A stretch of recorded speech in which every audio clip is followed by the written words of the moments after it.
Mais voici donc une dernière vidéo dont je devrais parler donc de l'invariant. Et en réalité, dans l'invariant, il faut connaître, je vais prendre un cas précis, sans parler d'un cas précis, on ne pourra pas connaître, on ne pourra pas comprendre. Cependant, je ne devrais pas vraiment écrire un code, parce que ça prendra beaucoup de temps. Pour écrire pendant un code, mais je vous montrerai ce que j'ai vraiment compris de l'invariant. Là, voici ce que j'ai compris de l'invariant. L'invariant donc a été créé donc par Chaplet égale dans les années, je sais pas trop, 1980. Bon, je trouve que l'invariant a beaucoup d'applications actuellement. Quand je parlerai de l'invariant, excusez-moi, je vous aurais dit le problème de mariage.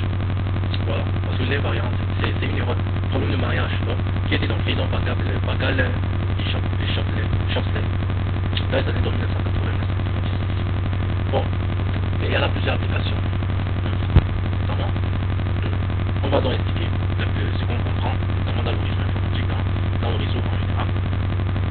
Bon, on va donc dire, supposons, dans un réseau informatique, précisément sur Internet, où on a plusieurs clients qui envoient des requêtes à un serveur, et puis on s'est dit, bon, comment ça se passe? Alors, il faut noter que le client envoie la requête, mais il n'envoie pas directement à un serveur, puisque le client utilise un réseau dit de télécommunication. Ça peut être un réseau Nestel, Orange, MTN, ici au Cameroun. Voilà, il faut préciser, ici au Cameroun. C'est le réseau de télécom qu'on utilise. Voilà. Maintenant, le réseau de télécom là, ces maisons là seront appelées le fournisseur accès à requête. Et ils vont donc récupérer donc votre requête et il va donc les envoyer. Il va donc envoyer cette requête à celui dont vous avez demandé quelque chose. Le principe maintenant très étonnant dans la chose, c'est quoi? C'est que, imagine si vous tapez une requête à google.com.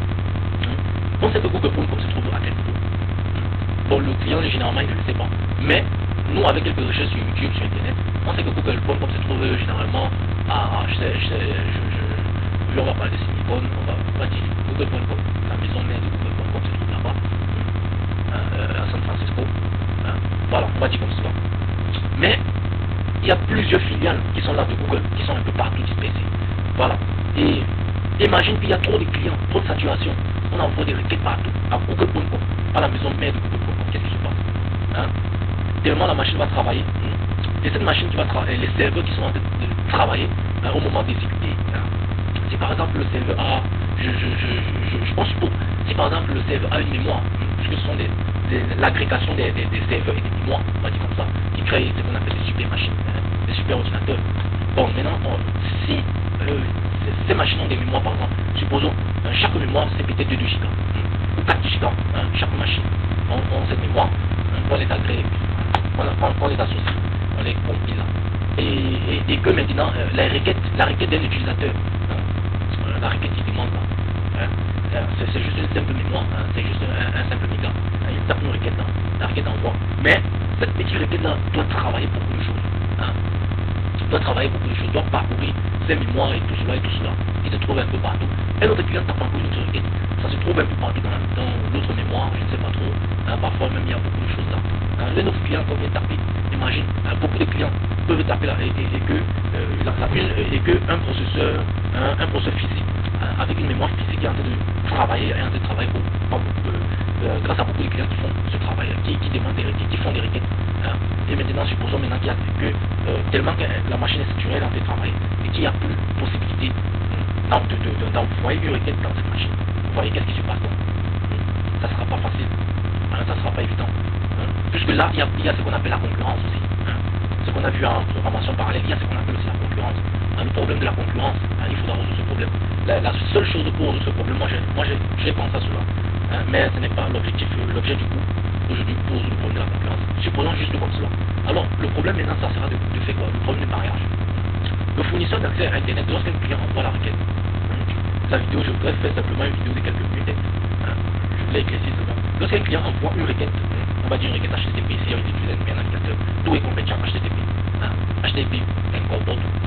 Bon, si un requête envoie, un client envoie cette requête, alors le fournisseur d'accès et service est généralement connecté par des routeurs et tout cela, est généralement connecté à beaucoup d'autres machines.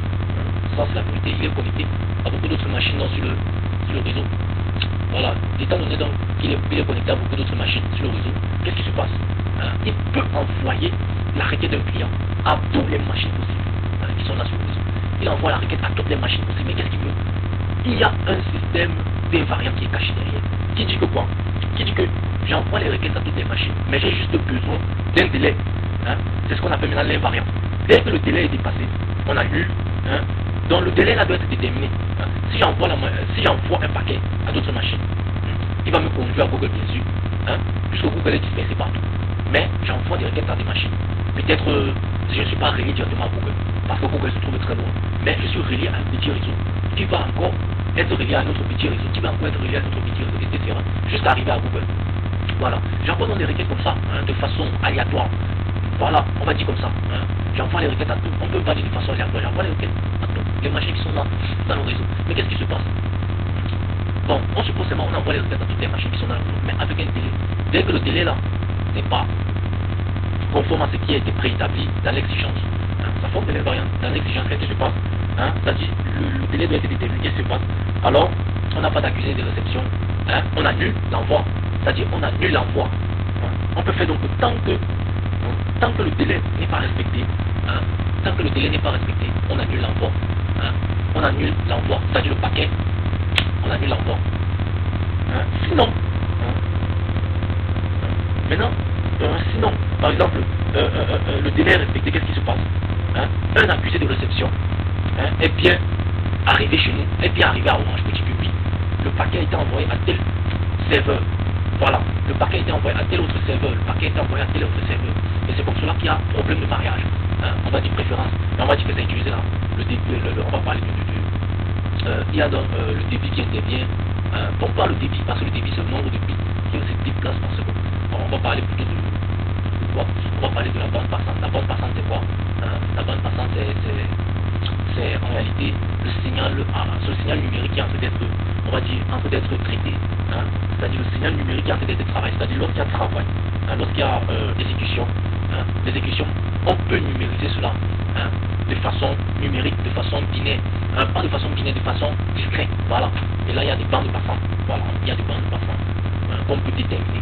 Voilà. Donc, on peut dire que ça choisit donc un délai. Voilà. Ça choisit donc un délai. Voilà. Un délai, on va dire comme ça. Et qui parle de délai peut parler de la fréquence, bande passante et tout cela. C'est un peu cela, entre guillemets. Puisque le délai pèse le temps, la fréquence. Les deux sont proportionnels. Le temps, la fréquence, la bande passante. Voilà, c'est tout. Donc c'est un peu cela. On voit l'invariance là, dans ce cas. Donc tant que le délai n'est pas déterminé, tant que le délai déterminé ne correspond pas, qu'est-ce qui se passe? Le paquet est négligé. Mais si le délai correspond, alors le paquet est le bienvenu, tout simplement. Voilà un principe d'invariance qui se pose dans le problème du mariage stable. Et notamment le mariage devient instable quand on dit généralement dans le couple, le mariage est instable quand le mariage est instable lorsque l'autre est en couple avec mais il a une préférence ailleurs. Il a une préférence par exemple, monsieur Nathan est marié à madame Nathan, mais monsieur Nathan aime par exemple madame on va dire madame Emmanuel, on va dire comme ça. Madame Emmanuel. Et que madame Emmanuel aime aussi monsieur Nathan. Vous voyez un peu. Et que madame Emmanuel est aussi mariée. Vous voyez, il y a instabilité dans cela. Voilà. Il y a instabilité dans cela. Pourquoi? Parce que tous les deux sont déjà mariés. Les deux sont mariés. Et là, il y a préférence. Et cela peut aussi arriver dans ce réseau. Ça arrive dans ce réseau-là. C'est-à-dire Orange Envoie. Et puis le délai est bon. Le délai est bon. Et puis ailleurs, qu'est-ce qui se passe? De l'autre côté, le délai est aussi bon, mais le délai est venu tard. Et puis ailleurs, quelque chose, dans l'autre réseau, il y a blocage. Et qu'est-ce qui se passe? Orange doit maintenant travailler avec l'autre réseau qui a un délai, l'autre réseau qui a un second délai. Il doit maintenant travailler avec l'autre réseau. Et il est obligé de travailler. Il est obligé de travailler. Et vous voyez maintenant que le mariage est mis à jour. Il est bien stable parce que ça fait un problème. Mais la mise à jour va encore générer un mariage stable. Jusqu'à ce que le mariage va finir. On va appeler ça correspondance stable. Voilà. On va appeler ça correspondance stable, qui n'est que le résultat, final du problème du mariage, qui n'est que le résultat final du mariage stable. Voilà. Après ça encore, un nouveau problème arrive. Voilà. Donc c'est un peu cela. Il fallait que j'éclaircisse un peu dans le problème du mariage. Là, on va dans ce type de développement. Et à très bientôt pour des grandes choses. Et s'il y a du nouveau, je vous ferai signe. Ça, ce n'est que du B.A.B.A. Là, il y aura du nouveau, ça je vous le promets. Et je vous assure, je vous dis bonne année, bonne nouvelle année qui débute, 2021. Que le bon Dieu vous fortifie et vous donne la santé. Que vous priez le bon Dieu qui vous guide dans vos entreprises. Voilà, je prie pour vous également. Je vous remercie donc pour cette aimable attention que vous avez prêtée envers moi. Et on se trouve donc à la prochaine. Je vous ferai signe. Abonnez-vous. Ce n'est que ça me ferait vraiment plaisir. Voilà, on se voit donc à la prochaine. Bye bye.